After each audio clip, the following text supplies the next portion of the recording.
Hey there, Grumpy Old Fart here. I'm doing an AD&D monster video on giants. The reason that I do these is to give younger dungeon masters a little bit of advice to help make their games a little more enjoyable, give them a few ideas, that kind of thing.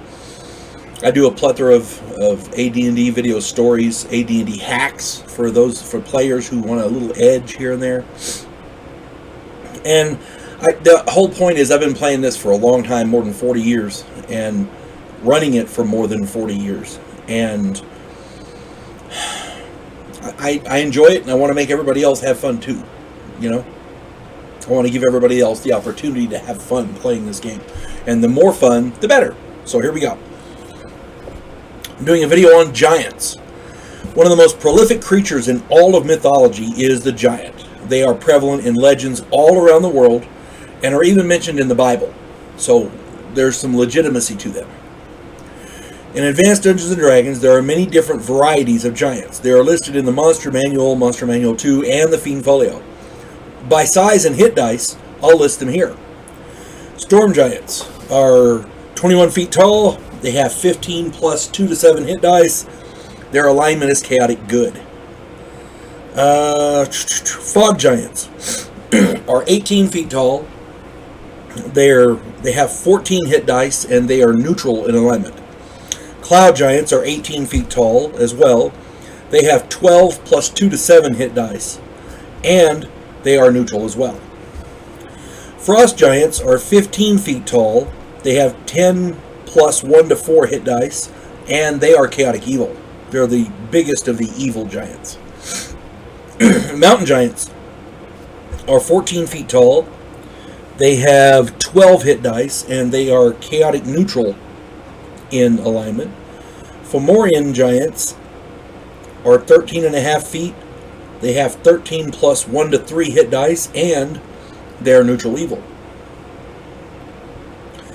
Ettins are not true giant types. I list them here because they are so much fun to run against player characters. They have 2 heads, and they are really tough to beat. They're 13 feet tall. As I said, they have 2 heads, 13 plus feet tall. They have 10 hit dice. They are chaotic evil. Fire giants are 12 foot tall. They have 11 plus 2 to 5 hit dice, and they are lawful evil. Stone giants are 12 foot tall as well. They have 9 plus 1 to 3 hit dice, and they are neutral. Furbolgs are 10 and a half feet tall. They have 13 plus 2 to 7 hit dice. They're very tough. And they are neutral, but they kind of tend towards chaotic good. Furbolgs, I actually had an ally one time in a game as a Furbolg.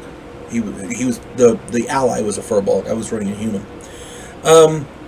Hill giants are 10 and a half feet tall, same as Furbolgs, but they only have 8 plus 1 to 2 hit dice. They are chaotic evil. Verbeegs are 8.5 to 10 feet tall. They are 5 plus 5 hit dice, and they are neutral, but they tend towards evil. So those are the giant types. Now, some giants are smart but can be tricked. Some are just plain stupid. Play them as such. Some giants work with ogres and orcs. So if you have a band of orcs or ogres, sometimes orcs will hire ogres, and sometimes ogres will hire these giants. Sometimes orcs will hire giants to work with them. Either way, sometimes you can find hill giants mixed in here and there, that kind of thing. Just read the descriptions. You'll figure out which ones like to work with who. One of the mistakes that many dungeon masters make is running giants in their game is to think of them as just large people. Before you run your player characters against giants, do some research. Frost giants are prevalent in Norse mythology, as are fire giants. Ettins are described in Greek mythology. Read beyond the descriptions in the AD&D books. The books, the game books, the AD&D books, the Monster Manual and the Fiend Folio and the Monster Manual 2, they give pretty good descriptions, but there's always more information you can research. Each giant type has their own culture and their own personalities. They have their own wants, needs, and goals. Playing giants simply as big people robs your players of a singular experience and stymies your game of its full potential. Not researching giants before you put them in your game does a disservice to both your game and your players. Try and make the gaming experience something they will remember and tell stories about for the rest of their lives. I have found giants to be very, very interesting characters to run in your campaign. I don't usually run groups of giants. So, like, for example, I'll run a family unit of giants that people see in a distance. If they want to go mess with them, that's on them. Giants generally tend to try to avoid people.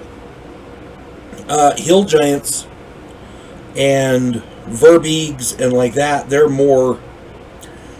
And Ettins, for example, they're more... They don't mind raiding. They'll hire out as mercenaries to orcs and ogres, things like that. They're more of the miscreant types, for lack of a better word.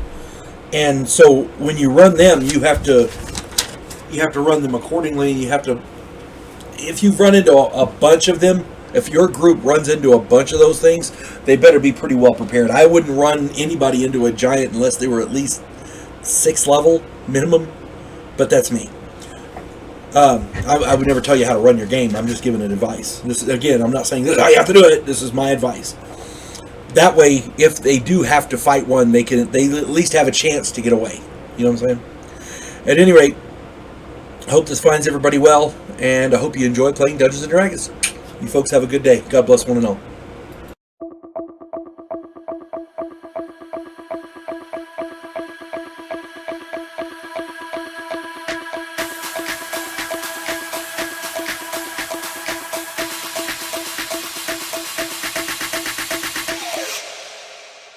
You